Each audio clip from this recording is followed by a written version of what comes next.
வணக்கம், நான் உங்கள் அப்துல் நபீல். இன்னைக்கு ஒரு குட்டி கதை. ஒரு ஆத்தங்கரை ஓரத்தில் ஒரு சின்ன கிராமம்.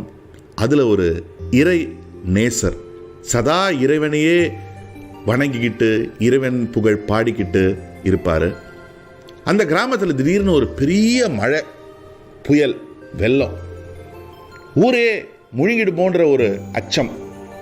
கிராமத்தில் உள்ளவங்கெல்லாம் அவங்க மூட்டை முடிச்செல்லாம் கட்டிக்கிட்டு வெளியேற ஆரம்பிச்சிடுறாங்க. ஒருத்தர் வந்து, ஐயா இறைநேசரே, இந்த கிராமம் முழுகிடுமோன்னு பயமா இருக்கு, எல்லாரும் வெளியேறிக்கிட்டு இருக்காங்க, வாங்க நீங்களும் வாங்க, நம்ம சேர்ந்து வெளியேறிடுவோன்னு கூப்பிடும்போது அந்த இறைநேசர், நீங்கெல்லாம் போங்க, என்ன இறைவன் காப்பாற்றுவான் அப்படின்னு சொல்லி அமுச்சு விட்டுறாரு. தண்ணி இடுப்பு வரைக்கும் வருது. அப்போ அந்த ஆற்றுல ஒரு படகுல ஒருத்தர், ஐயா எல்லாரும் ஊரை விட்டு காலி பண்ணி போயிட்டு இருக்காங்க, மழை நிற்க மாட்டேங்குது, இந்த கிராமமே முழுகிடுமோன்னு பயமா இருக்கு, வாங்க இந்த படகுல ஏறிடுங்க, நான் உங்களை அந்த பக்கம் அந்த கரையில் கொண்டு போய் விட்டுறேன், உயிர் தப்பிச்சுக்கோங்க அப்படின்னு படகுல வந்த நண்பர் கூப்பிடுறார். அதுக்கு அந்த இறைநேசர், வேணாம் வேணாம், என்னை இறைவன் கைவிட மாட்டான், என்னை இறைவன் காப்பாற்றுவான்னு சொல்லி அந்த படகையும் அனுப்பி விட்டுறார். கழுத்து வரைக்கும் தண்ணி வந்துருச்சு.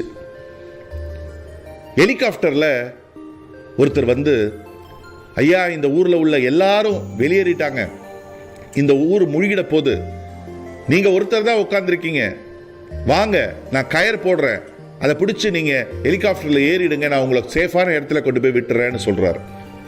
அதுக்கு அந்த இறைநேசர், வேணாம், கடவுள் என்னை காப்பாற்றுவார், கடவுள் என்னை கைவிட மாட்டாருன்னு சொல்லி அந்த ஹெலிகாப்டரையும் அனுப்பிடுறார். இறைநேசர் இறந்துடுறார். சொர்க்கத்துக்கு போன உடனே கடவுளை சந்திக்கிறார். கோபமா கடவுள்கிட்ட, கடவுளே, இறைவா, குடிகாரன், தப்பு பண்றவன், திருடுறவன் எல்லாரையும் நீ காப்பாத்திட்ட,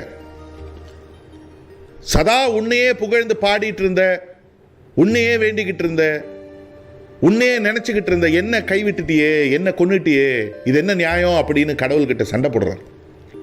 அதுக்கு கடவுள் சொல்றாரு, டே லூசு, முதல்ல ஒரு பையனை அமிச்சேன்,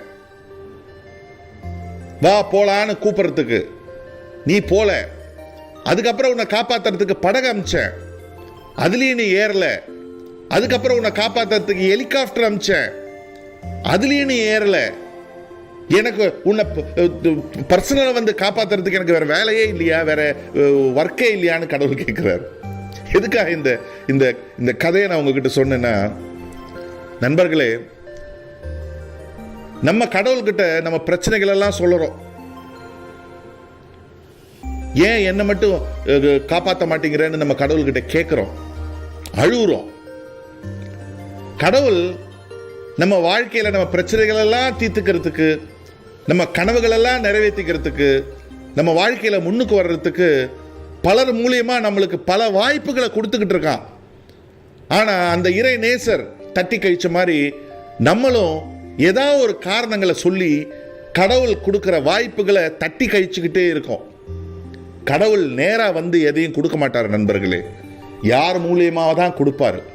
ஸோ யார் மூலியமோ கடவுள் உங்களுக்கு கொடுத்த அந்த வாய்ப்பை நழுவ விட்டுறாதீங்கன்னு சொல்லி நான் முடிச்சுக்கிறேன். Wish you all the best. God bless you.